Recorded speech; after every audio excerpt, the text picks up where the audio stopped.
की बात है। कृष्ण और सुदामा एक ही गुरु के आश्रम में पढ़ते थे। दोनों पक्के मित्र थे और एक दूसरे पर जान छिड़कते थे। समय बीता, कृष्ण बने द्वारिका के राजा, पर सुदामा का जीवन तो गरीबी से भरा था। एक दिन सुदामा की पत्नी ने उनसे कहा, आप बहुत बार कह चुके हैं कि द्वारिका के राजा श्री कृष्ण आपके मित्र हैं।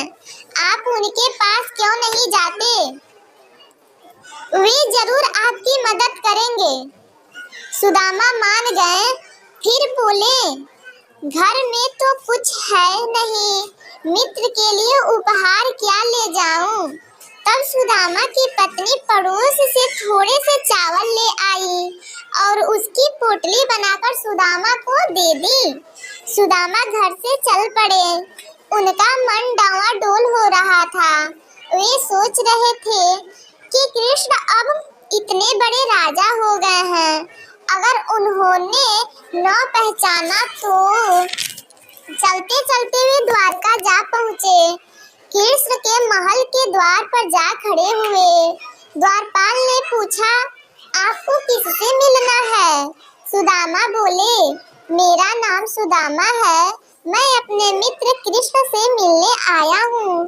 जैसे ही भीतर जाकर द्वारपाल ने सुदामा का नाम लिया, कृष्ण दौड़े दौड़े बाहर आए। सुदामा को उन्होंने बाहों में भर लिया, फिर आदर से अंदर ले गए।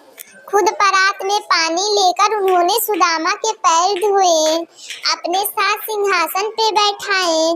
फिर दोनों बहुत देर तक बचपन की बातें याद कर करके हंसते रहे। अचानक कृष्ण बोले, मित्र भाभी ने मेरे लिए कुछ उपहार नहीं भेजा। सुदामा चावलों की पोटली देने में संकोच कर रहे थे। कृष्ण ने हाथ बढ़ाकर पोटली को ले ली। उसमें से लेकर प्रेम से 2 मुट्ठी चावल खा लिए। कुछ दिन राजमहल में सुख से रहने के बाद सुदामा विदा हुए। घर लौटते समय वे सोच रहे थे कि कृष्ण ने कुछ दिया तो नहीं, अब घर जाकर क्या कहूँगा। चलते चलते उनका घर आ गया। सुदामा ने देखा उनकी झोपड़ी वहाँ थी ही नहीं। एक बड़े महल में सुंदर कपड़े पहने उनकी पत्नी और बच्चे थे। अन्न धन से भरा घर था।